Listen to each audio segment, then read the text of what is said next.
귀한 찬양 감사합니다. 하나님께서 오늘 중성 속의 찬양을 통해서 우리에게 소망을 충만하게 부어 주실 줄로 믿습니다.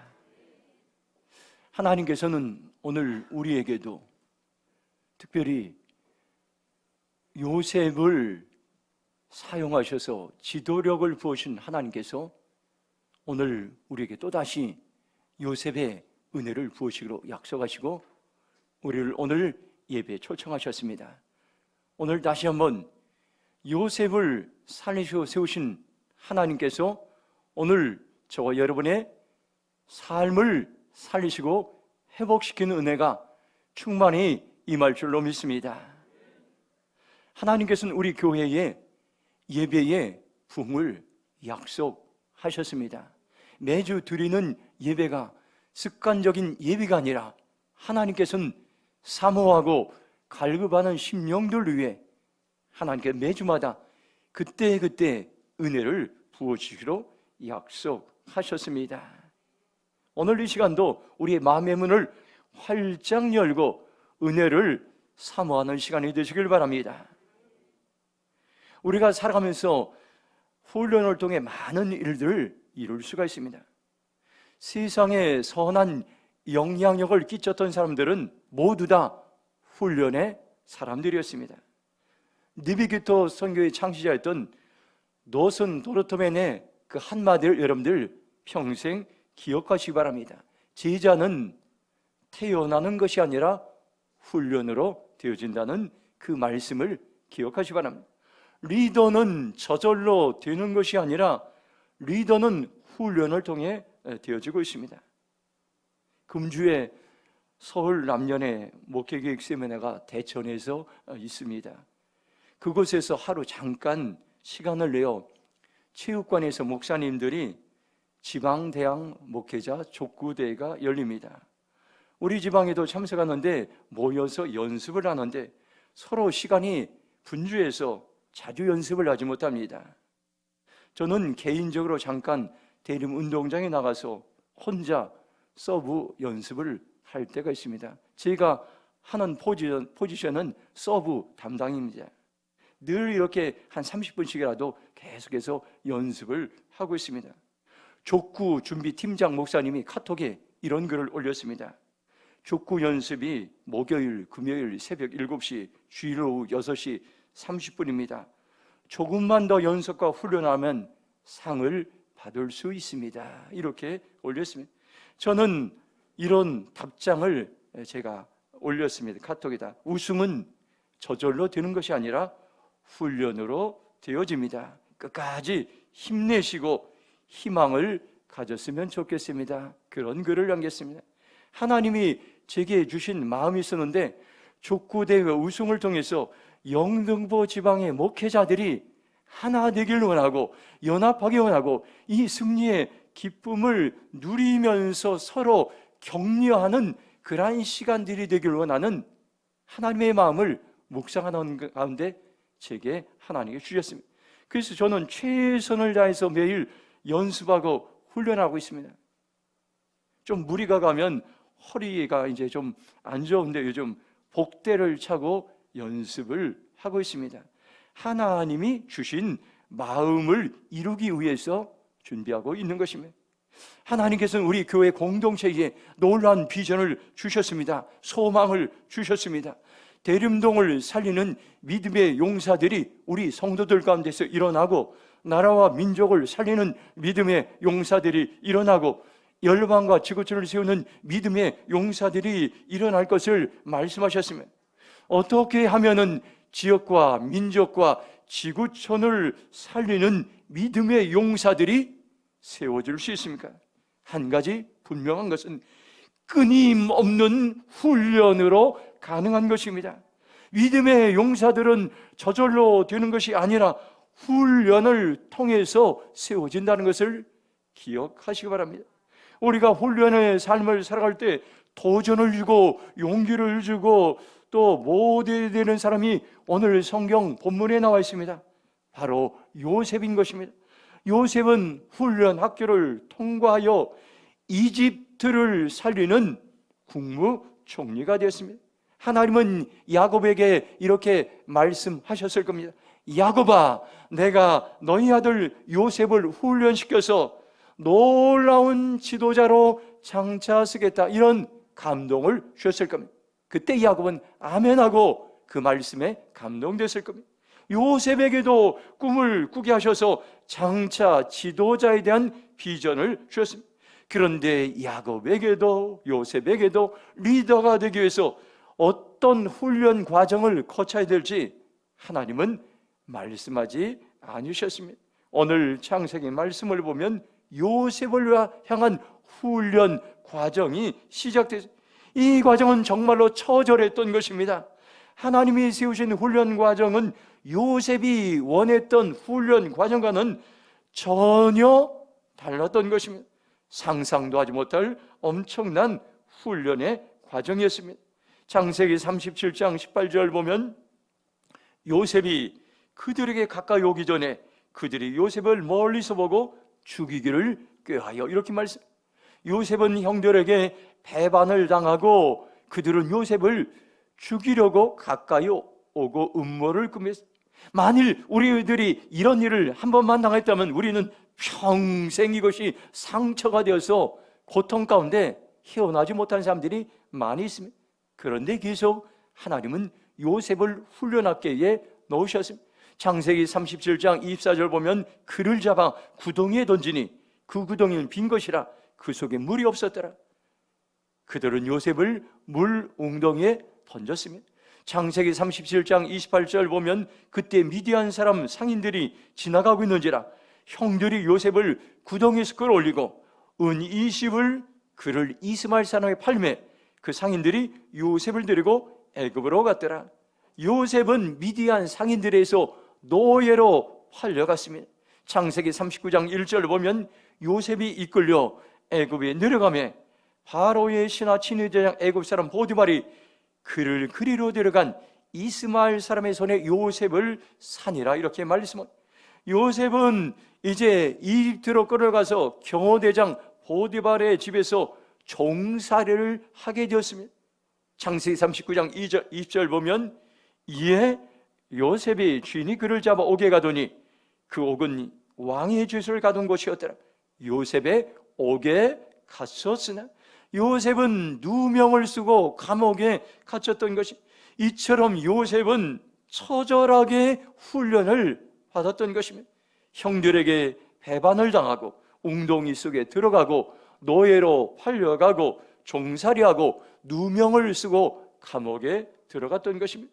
오늘 우리는 요셉의 훈련 학교를 통해서 오늘 우리가 당하는 이런 크고 작은 많은 사건들 통해서 어떻게 낙심하지 않냐고 우리가 훈련 학교를 통과해서 요셉이 쓰임받았던 그 길을 하나님께서는 우리를 준비하게 하고 도전하게 해서 오늘 본문 말씀을 하나님 준비하시고 저와 여러분들을 초청하시고 하나님은 예배하게 만드셨습니다.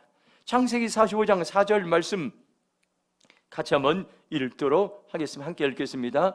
요셉이 형들에게 이르되 내게로 가까이 오소서. 그들이 가까이 가니 이르되 나는 당신들의 아우 요셉이니 당신들을 애굽에 판 자라. 아멘. 첫 번째로 하나님을 바라보면 용서의 삶을 살 수 있습니다. 하나님은 끊임없이 요셉에게 용서의 삶을 훈련하셨던 것을 봅니다. 오늘 본문은 요셉이 형들을 만나는 장면이 나옵니다. 요셉이 형들에게 자기를 밝히고 극적으로 만나가 화해한 일이 일어났습니다. 창세기 45장 1절 보면 요셉이 시종하는 자들 앞에서 그 정을 억제하지 못하여 소리질러 모든 사람을 자기에게로 물러가가 그 형제들에게 자기를 알리니 그때에 그와 함께한 다른 사람이 없었더라. 이렇게 말씀. 이 말씀을 새번역 성경으로 보면 이렇게 번역하고 있습니다. 요셉은 북받치는 감정을 억누르지 못하고 자기의 모든 시중들 앞에서 그만 모두들 물러가라고 소리쳤다. 주위의 사람들을 물러나게 하고 요셉은 드디어 자기가 누구인지를 형제들에게 밝히고 나서 이렇게 말씀하고 있습니다. 요셉은 형들을 만나서 감정이 북받쳐서 억누르지 못하고 한참 동안 울게 되었습니다. 그 울음소리가 얼마나 크든지 밖으로 나갔던 이집트 사람들에게도 바로의 궁예도 들렸습니다. 4절 보면 나는 당신들의 요셉이니 당신들이 애굽의 판자라, 이 말씀을 묵상하면서 형들을 용서하는 요셉의 마음을 알게 되었습니다. 이 고백은 원망과 미움이 담겨 있는 것이 아니라 요셉의 형들을 용서하는 하나님 아버지의 마음이 담겨 있습니다. 용서를 국어사전에서는 이렇게 말합니다. 지은 죄나 잘못에 대해서 꾸짖거나 벌을 주지 않고 너그럽게 보아좀, 이렇게 말씀하고 있습니다. 성경은 용서에 대해 이렇게 말씀합니다. 에베소서 4장 32절 보면 서로 친절하게 하며 불쌍히 여기며 서로 용서하기를 하나님이 그리스도 안에서 너희를 용서하신 것 같이 하라고 말씀하고 있습니다.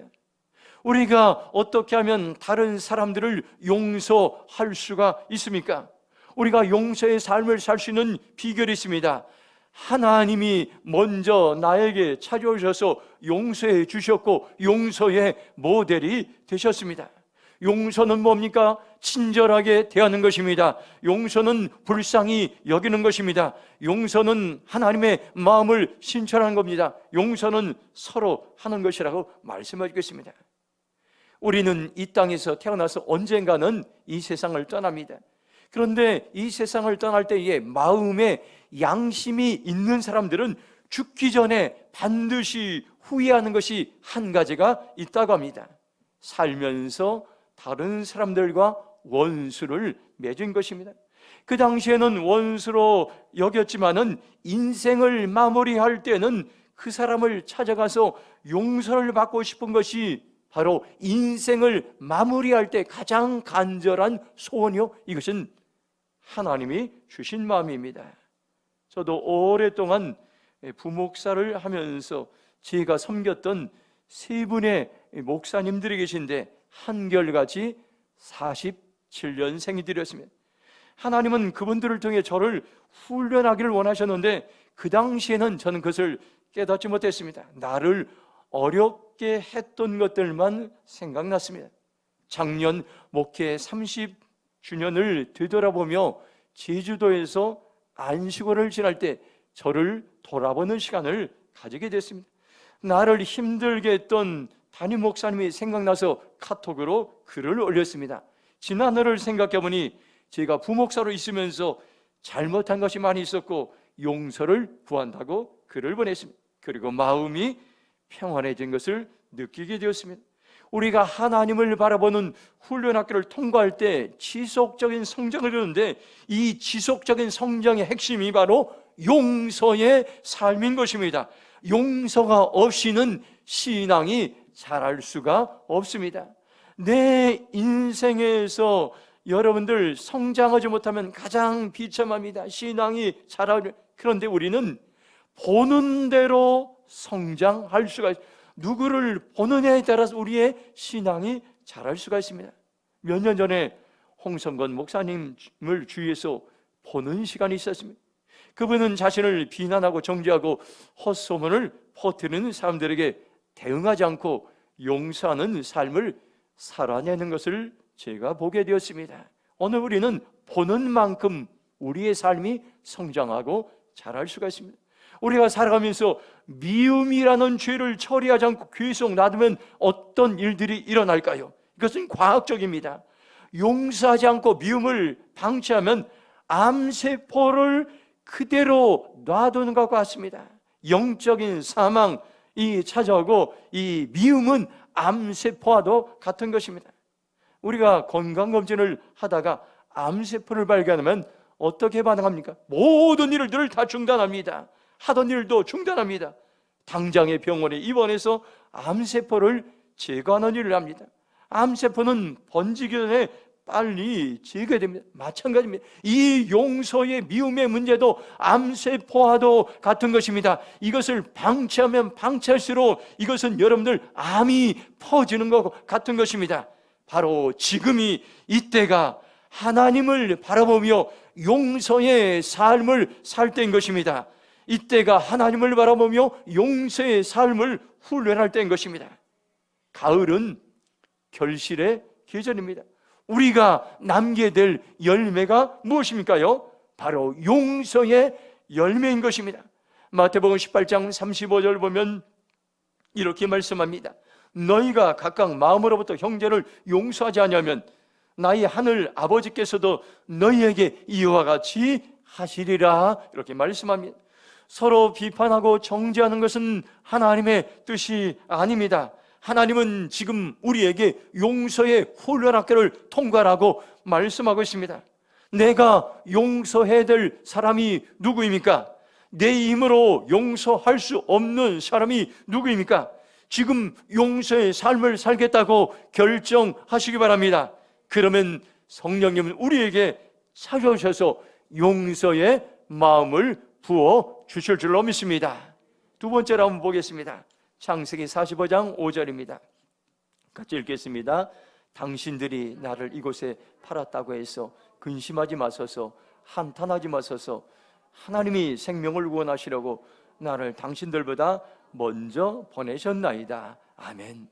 두 번째로 하나님을 바라보는 훈련하면 생명을 구원하는 길들이 열려집니다. 요셉은 두려워하고 있는 형들을 안심시킵니다. 형님들이 나를 이곳에 팔았다고 해서 근심하거나 한탄하지 마십시오. 하나님께서 우리 가족의 생명을 구하시려고 나를 형님들보다 먼저 보냈다고 고백하고 있습니다. 창세기 45장 5절을 세번역 성경을 보면 이렇게 말씀합니다. 그러나 이제는 걱정하지 마십시오. 자책하지도 마십시오. 형님들이 나를 이곳에 팔아넘기긴 하였습니다만 이것은 하나님이 형님들보다 앞서 나를 여기에 보내셔서 우리의 목숨을 살려주려고 그렇게 하신 것입니다. 이렇게 말씀하고 있습니다. 하나님이 생명을 구원하시러 이 말씀을 여러 성경으로 번역본을 보았습니다. 현대인의 성경은 하나님께서 우리의 가족을 구하시려고, 세번역 성경은 하나님의 우리의 목숨을 살려주시려고, 메시지 성경은 하나님께서 여러 목숨을 구하게 하셨다고 이렇게 번역하고 있습니다. 하나님은 어떤 분입니까요? 생명을 구원하시는 하나님입니다. 우리가 아무리 힘들고 어려워도 생명을 구원하시는 하나님을 만나면 그 하나님께 이제 함께하면 여전히 소망이 있는 것입니다. 창세기 45장 6절 보면 이 땅에 2년 동안 흉년이 들었으나 아직 5년은 밭갈이도 못하고 추수도 못할지라 말씀합니다. 이집트에 7년 흉년이 들고 곧이어 이제 풍년이 7년 들고 7년 흉년이 들었습니다. 이제 흉년이 2년 지났습니다. 흉년의 시기에도 하나님은 생명을 구원하는 놀라운 일들을 준비하고 계획하셨던 것입니다. 창세기 45장 7절 보면 하나님이 큰 구원으로 당신들의 생명을 보존하고 당신들을 후손을 세상에 두시려고 나를 당신들보다 먼저 보내셨나 이렇게 말씀하고 있습니다. 하나님은 크나큰 구원을 베푸셔서 형들의 생명을 보존하고 목숨을 지키고 형님들의 자손을 세상에 살아남게 하려고 나를 먼저 이집트로 보내셔서 엄청난 훈련을 했다고 요셉은 고백하고 있습니다. 우리가 하나님을 바라보기 시작하면 내 삶에 찾아온 모든 고난, 문제, 사건들 통해서 하나님의 놀라운 은혜를 경험할 수가 있습니다. 저도 지난 날을 생각해 보면 참으로 암울하고 암담한 그런 시절이 있었습니다. 다른 동기 목사들은 다 담임 목사가 되어 목회하는데 저는 50이 되어도 여전히 부목사로 있었습니다. 그런데 그때 제가 매일 했던 것이 사역을 마치고 교회의 개인 기도실에 들어가서 매일마다 하나님께 부르짖어 기도했습니다. 그때는 앞이 캄캄했으면 저를 오라는 교회도 없고 좋은 배경도 없고 저를 이끌어줄 만한 사람도 없었습니다. 그런데 저를 그렇게 기도했을 때 하나님께서 저에게 이런 마음을 주셨습니다. 하나님, 저를 무너지고 황폐된 교회로 보내주세요. 제가 그 교회를 회복시켜서 감리교회를 회복시키는 하나님의 사인으로 삼겠습니다. 저도 모르게 이런 기도를 제가 드렸던 적이 있습니다. 그런데 하나님은 정확하게 저를 대림평화교회로 보내주셨습니다. 저는 한 교회를 회복하는 것이 얼마나 어려운가를 그때는 몰랐지만 지금은 알고 깨닫게 되었습니다. 만일 제가 이런 어려움을 알았었더라면 인간적으로 그렇게 그 당시에 기도하지 않았을 겁니다. 하나님, 안정된 교회, 교인들이 많은 교회, 사역을 마음껏 할 수 있는 교회로 저를 보내주세요. 그렇게 기도했을 것입니다. 하나님은 그렇지만 저를 이곳에 보내셔서 생명을 구원하시는 은혜를 베푸셔서 지금도 감사함으로 귀한 사역을 감당하고 있습니다. 하박국 2장 14절 보면 이렇게 말씀합니다. 이는 물이 바다를 덮음같이 여호와의 영광을 인정하는 것이 세상에 가득합니다. 이렇게 말씀하고 있습니다. 하박국 2장 14절의 말씀은 모든 생명을 구원하기 원하는 하나님의 비전인 것입니다. 우리는 날마다 하나님을 바라보며 요셉의 훈련학교를 통과할 때 하나님의 비전이 나의 비전이 될 것입니다. 지금도 죽어가는 영혼들이 하나님을 바라볼 때에 살아나는 역사가 일어날 것입니다. 지금도 죽어가는 절망한 영혼들이 하나님을 바라볼 때 영혼을 구원하는 하나님의 놀라운 은혜를 경험하게 될 것입니다. 이사야 40장 31절에 이렇게 말씀합니다. 오직 여호와를 앙망하는 자는 샘을 얻으리니 독수리가 날개치며 올라감 같을 것이요 다른 박질라도 곤비하지 아니하고 걸어가도 피곤하지 아니하리로다 말씀하고 있습니다. 지금이 생명을 구원하는 하나님을 앙망할 때인 것입니다. 지금이 생명을 구원하는 하나님을 소망할 때인 것입니다. 그러면 우리는 지치지 않고 여전히 뛰고 여전히 걸어도 피곤치 않은 그러한 인생을 살게 될 줄로 믿습니다. 우리는 무엇을 바라보느냐에 따라서 인생이 달라집니다. 문제를 바라보면 절망합니다. 사건을 바라보면 두려워합니다. 사람을 바라보면 실망합니다. 그러나 하나님을 바라보면 소망이 생깁니다. 하나님은 우리의 문제보다, 우리의 사건보다 더 크신 위대하신 하나님인 것입니다. 하나님은 우리의 모든 사건을 해결할 능력이 있습니다. 사람을 바라보고 실망하지만 하나님을 바라보면 여전히 구원의 길을 준비하고 있습니다. 이때가 생명을 구원하시는 하나님을 바라볼 때인 것입니다. 이때가 생명을 구원하시는 하나님을 찬양할 때인 것입니다. 저와 여러분들이 전심으로 하나님만을 바라보며 생명을 구원하시는 하나님을 의지하며 믿음으로 반응하며 살아가기를 주님의 이름으로 축원합니다. 창세기 45장 8절 말씀 같이 읽도록 하겠습니다. 그런즉 나를 이리로 보낸 이는 당신들이 아니요 하나님이시라. 하나님의 나를 바로에게 아버지로 삼으시고 그 온 집의 주로 삼으심에 애굽 온 땅의 통치자로 삼으셨나이다. 아멘. 세 번째로 하나님을 바라보는 훈련하면 하나님의 주권을 인정할 수가 있습니다. 요셉이 고난의 훈련학교를 통과할 수 있었던 비결이 하나님의 주권을 인정했던 것입니다. 요셉은 이렇게 고백합니다. 나를 이곳에 보내신 분은 형님들이 아니라 하나님이십니다. 하나님이 나를 바로의 고문관으로 삼으시고 그의 모든 고난을 나에게 맡겨 온 이집트를 다스리는 총리가 되게 하셨습니다. 세번역 성경으로 45장 8절 보면 그러므로 실제로 나를 이리로 보낸 것은 형님들이 아니라 하나님이십니다. 하나님이 나를 이리로 보내셔서 바로의 아버지가 되게 하시고 바로의 온 집안의 최고의 어른이 되게 하시고 이집트 온 땅의 통치자로 세우신 것입니다. 이렇게 고백했던 것입니다. 하나님의 주권을 백과사전에서 찾아보니까 이렇게 설명하고 있습니다. 하나님은 최고의 권위자이시며 모든 일들이 하나님의 통치하에 있다는 것을 성경적으로 가르치는 교리이다. 그의 허락이 없이는 아무것도 일어날 수 없다고 가르치고 하나님은 자기의 의지에 따라서 모든 일을 하신다고 그렇게 설명하고 있습니다. 요셉을 향한 하나님의 주권이 있습니다. 그의 삶을 보며 자칫하면 하나님이 세우신 계획과는 너무 거리가 멀어 보였습니다. 그러나 웅덩이, 노예, 시장, 감옥 등은 하나님이 요셉을 훈련시키는 훈련 과정에 있었던 것입니다. 이것은 우연한 일도 아닌 것입니다. 요셉의 훈련 학교는 하나님의 주권을 인정하는 훈련이었던 것입니다.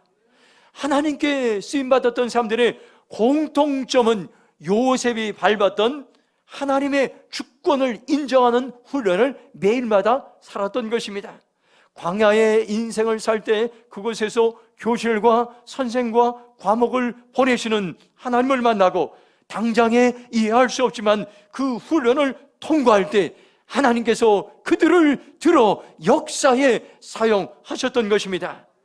우리가 지금도 하나님을 바라보며 훈련을 할 때에 하나님은 나의 삶을 다스리십니다. 하나님은 나와 함께 하십니다. 하나님은 나의 모든 삶의 과정을 이끌어 가십니다. 우린 주님의 주권을 인정할 수 있습니다. 하나님의 주권을 인정하는 사람과 인정하지 않는 사람은 엄청난 차이가 있습니다. 하나님의 주권을 인정하지 않는 사람은 사람과 환경과 사건을 만나면 낙심하고 절망하고 포기하고 우울하고 두려워합니다. 그러나 하나님의 주권을 인정하는 사람은 가장 어려운 상황이 나의 교실이 되고, 가장 어려운 사건이 나의 선생이 되고, 가장 어려운 이제 상황 가운데서 그것이 나를 훈련하는 하나님의 훈련 과목이 될 수 있습니다. 온 세상이 나의 교실이 될 수 있습니다. 우리가 하나님의 주권을 인정할 때 100만 불짜리 질문이 있습니다. 성령님, 이것을 통하여 저에게 무엇을 가르치기 원합니까? 성령님, 이 사건을 통하여 저에게 무엇을 가르치기 원합니까? 성령님, 이 사람을 통하여 저에게 무엇을 가르치기 원합니까? 날마다 하나님께서는 우리에게 교훈하십니다. 우리가 하나님의 주권을 인정하고 순종하면서 훈련 학교를 통과할 때 나의 인생이 끝이라고 생각하는 절망적인 환경을 하나님은 역전시켜서 하나님은 저와 여러분들을 놀랍게 사용하실 것입니다. 지금 저와 여러분이 경험하고 있는 모든 환경, 사건, 사람들이 우연이 아니라 현재 진행형으로 하나님은 우리를 훈련하는, 우리는 훈련 학교를 살아가고 있습니다. 저와 여러분들 잘 통과하시기 바랍니다. 우리도 하나님께 쓰임받을 수 있습니다. 그 비결이 하나님의 주권을 인정하는 것입니다. 예레미야 29장 13절 말씀 한번 같이 읽도록 하겠습니다. 함께 읽겠습니다. 예레미야의 말씀이니라. 너희를 향한 나의 생각을 내가 아나니 평안이요 재앙이 아니라 너희에게 미래와 희망을 주는 것이니라. 아멘. 하나님의 주권을 인정할 때 미래는 재앙이 아니라 희망이 찾아올 것입니다. 나의 능력으로, 나의 지혜로, 나의 방법으로 미래의 희망이 충만한 것이 아니라 하나님의 주권으로 미래의 삶의 희망이 충만할 것입니다. 하나님의 주권을 선포하시기 바랍니다. 하나님의 주권이 나의 주권입니다. 하나님의 능력이 나의 능력입니다. 하나님의 권세가 나의 권세입니다. 하나님의 희망이 나의 희망입니다. 하나님의 주권을 믿는 그 순간 그것이 나의 것이 되고 나의 능력이 되는 것입니다. 이제 저와 여러분들이 환경이나 사건이나 문제를 염려하거나 두려워하지 마시기 바랍니다. 날마다 하나님의 주권을 인정할 때 지금 내가 처한 그 모든 것들이 나를 훈련해서 우리와 협력하여 하나님의 선한 역사를 형통할, 평탄할 그날을 하나님께서는 준비하고 있다는 것을 여러분들 기억하시 바랍니다. 다니엘 2장 21절 보면 이렇게 말씀합니다. 그는 때와 계절을 바꾸시며 왕들을 피하시고 왕들을 세우시며 지혜자에게 지혜를 주시고 총명한 자에게 지식을 주시는도다. 다니엘은 이방 땅에서 포로가 되어 가장 어려운 시대를 살았으며 그는 하나님의 주권을 인정했습니다. 그는 하나님의 주권을 알았습니다. 하나님은 나라를 세우기도 하시고 피하기도 하시는 분임을 알았던 것입니다. 이때가 저와 여러분들 다니엘처럼 하나님의 주권을 인정하는 사람들이 온 땅 가운데 일어날 때인 것입니다.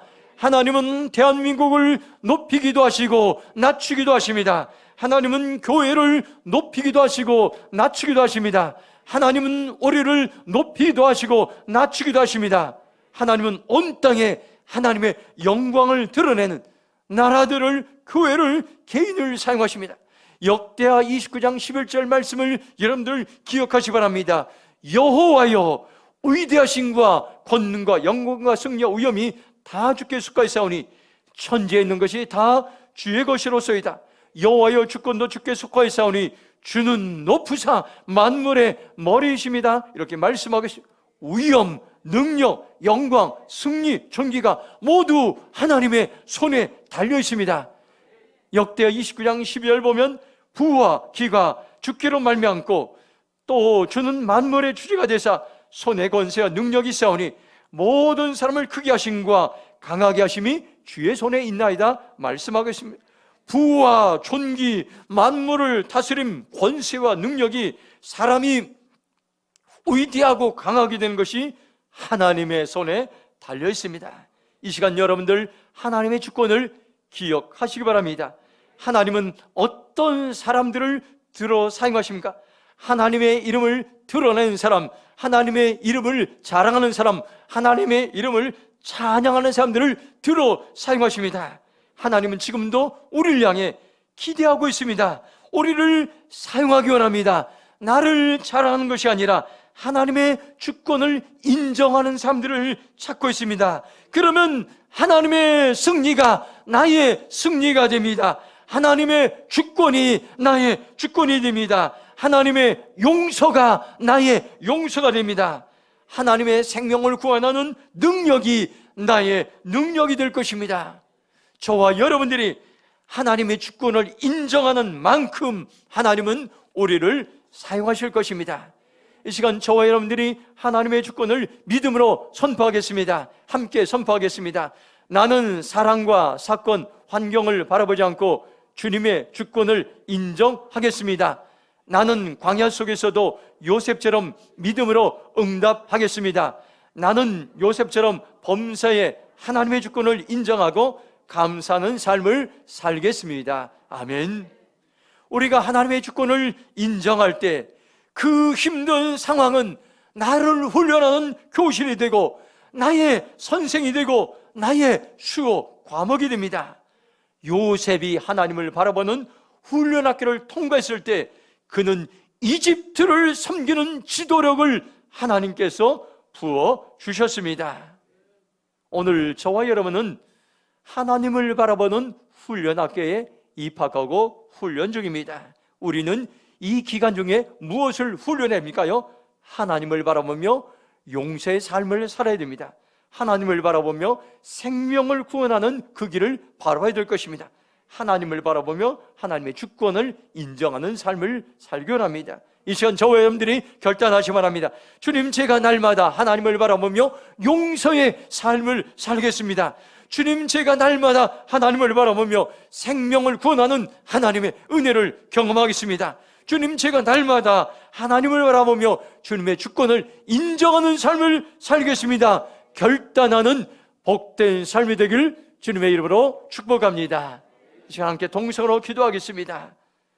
하나님은 오늘 우리를 하나님만 바라보는 훈련학교를 우리에게 이제 통과하게 하십니다. 지금 가장 어려운 시대에 나라적으로, 교회적으로, 가정으로, 개인적으로, 사업으로 가장 어려운 때 이것은 우리가 통과해야 될 훈련 과목입니다. 주님, 제가 하나님의 주권을 인정하며 또 하나님의 용서의 삶을 살아며 생명을 구원하는 하나님의 은혜를 바라보며 날마다 바라보는 훈련의 학교를 살아오기 원합니다. 나를 사용하여 주시옵소서. 주여, 저로 통서로 기도하겠습니다.